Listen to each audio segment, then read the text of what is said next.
Vi skal kigge lidt på det her med redegørelse på TCV, og hvad det lige er for noget. Og den første redegørelse, vi skal have gang i, det handler om vores tema, som hedder tal og algebra. Jeg vil starte med at fortælle lidt om kravet til indhold, det vil sige, hvad skal der være med i redegørelsen, og så bagefter går vi ned og kigger på krav til omfang, det vil sige, hvor meget skal der laves, og så vil vi kigge på faglig indhold, det vil sige, hvad er det, vi putter i redegørelsen. Og til slut, så vil jeg prøve at kigge lidt på, hvordan er det, vi kommer i gang med det her, og hvad er det, hvor er det, I skal starte med. Hvis vi kigger på den første her, så er det krav til indhold, som er det første. Og der er 4 dele, som vi skal have med som indhold. Det er teori, det er problemstilling, det er svar på problemstilling, og det er kilder og arbejdsredskab. De her dele, de skal være med. Hvis de her dele ikke er med, så kan vi ikke godkende redegørelsen. Og redegørelsen, de skal godkendes, inden de skal afleveres til prøverne her til sommer. Hvis man kun afleverer 3 redegørelser, så kan man faktisk ikke komme til prøve, så man skal aflevere alle 4. Vi kigger på teorien først. Teorien, det er sådan noget som det, der måske står i jeres OneNote. Det kan være noget, I finder på nettet. Det kan være noter i jeres gamle formelsamling. Det kan være alt muligt mærkeligt. Og det har I tilladelse til at kopiere og sætte ind i jeres teori. Det vigtigste er bare, at I forstår, hvad der står i teorien. Det vil sige, at der må ikke optræde nogle ord, som I ikke kan forklare. Hvis vi kigger på problemstillingen, så er det sådan en undersøgelse, I skal i gang i. Det er ikke sådan med 10 opgaver, hvor man kan svare ja, nej eller 400 til. Det er meget præcis i forhold til, at det er noget, I skal undersøge. Det vil sige, at I skal have gang i en hel del forskellige modregninger, som I både bruger en masse tal til, men også prøver at argumentere frem i forhold til jeres skriftsprog. Og så er der selvfølgelig svaret på problemstillingen. Jamen det er jo så det, I har bestemt for at undersøge. Det er jo sådan en gennemgang af det, I har undersøgt, og måden I har undersøgt det på, og hvad nogle resultater, I har fundet frem til, og selvfølgelig en konklusion til sidst. Hvis vi kigger på kilder og arbejdsredskaber, så er det jo det her primært i teorien. Hvad er det, I har hvor er det, I har fundet oplysningerne? Er det med noget om matematikken? Er det i matematik Gyldendal? Eller hvor er det, I har taget det fra? Og der er mange forskellige muligheder. Og så arbejdsredskaber, det er for eksempel, hvis man har valgt at bruge GUI, hvis man bruger Excel, hvis man bruger WordMat. Der skal jeg også lige en kort beskrivelse af, hvad er det, I har brugt til at løse opgaven. Kravet til omfang, det er, at det skal svare til det, der hedder 2 til 5 sider.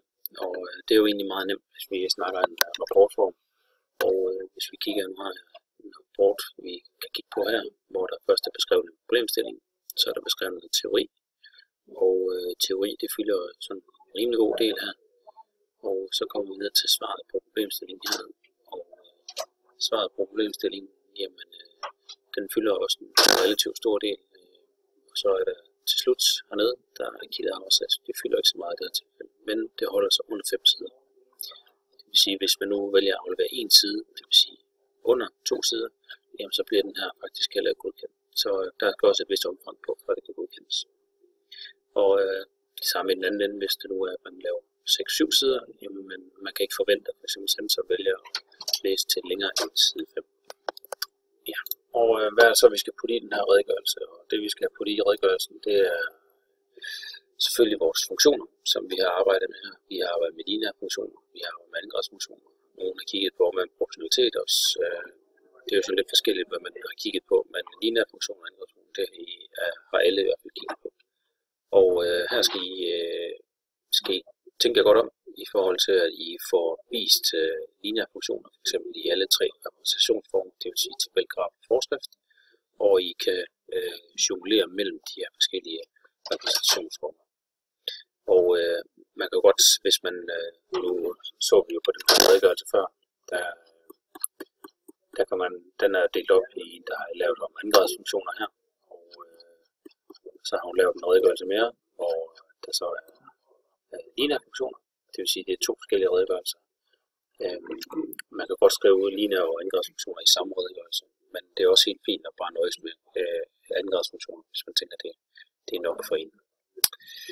Og ja, så er det jo vigtigt, at man får vist de her IT-redskaber, som man kan. Nu har jeg jeg taget GeoGebra med her som et eksempel, at man viser, at man faktisk godt kan bruge det også. Og så det sidste del, det er, hvor er det, man skal starte. Hvor skal jeg starte, når jeg skal til at lave sådan en redegørelse her? Det er altid en god idé at starte med teorien. Hvad ved jeg om lineære funktioner? Så står der noget med en OneNote, hvor skal jeg ud og finde noget på nettet. Hvis vi kigger på problemstillingen, så er det en form for matematikopgave, I egentlig skal stille jer selv. Og der tænker jeg, at det er godt at starte med at spørge sig selv, hvad er det, jeg gerne vil undersøge. Og det kan eksempelvis være, hvilket tilbud, der er billigst, når vi snakker lineære funktioner. Hvis man skal sammenligne 3 forskellige mobile abonnementer, jamen det kan man bruge lineære funktioner til. Og det samme kan man gøre, hvis det er, at man nu tror jeg, de fleste af jer har været ude og kaste smertepose efter en kasse. Kan man på en eller anden måde bruge lineære funktioner til at forudse, hvor mange gange jeg rammer kassen fra 3 meters afstand. Det kan også godt være, at man vil kigge på de lineære regressioner og arbejde med det her med elastikkerne. Hvor mange elastikker skal der bruges til det her Barbie bungee jump. Svaret på problemstillingen, det vil sige, at når man så har fundet sig frem til sin problemstilling heroppe, så begynder man at svare på den problemstilling, man nu har lavet. Det vil sige, at man laver udregning. Man argumenterer for svaret på problemstillingen. Man kigger på, hvad for en udregning der skal laves. Skal jeg have et grafisk billede ind, for eksempel fra GeoGebra? Kan jeg sætte det ind i min opgave? Der er mange forskellige muligheder til at argumentere for, hvorfor det er lige netop, man har ret i sin problemstilling. Og så det sidste, det er jo egentlig at skrive ned de her kilder og arbejdsopgaver, man har brugt til at lave sådan noget. Det var sådan i bund og rundt det, der skulle laves i forhold til redegørelse, og det er bare knoklet på. Det er et stort arbejde at lave redegørelse, så sørg for at komme i gang i rundt. God fornøjelse.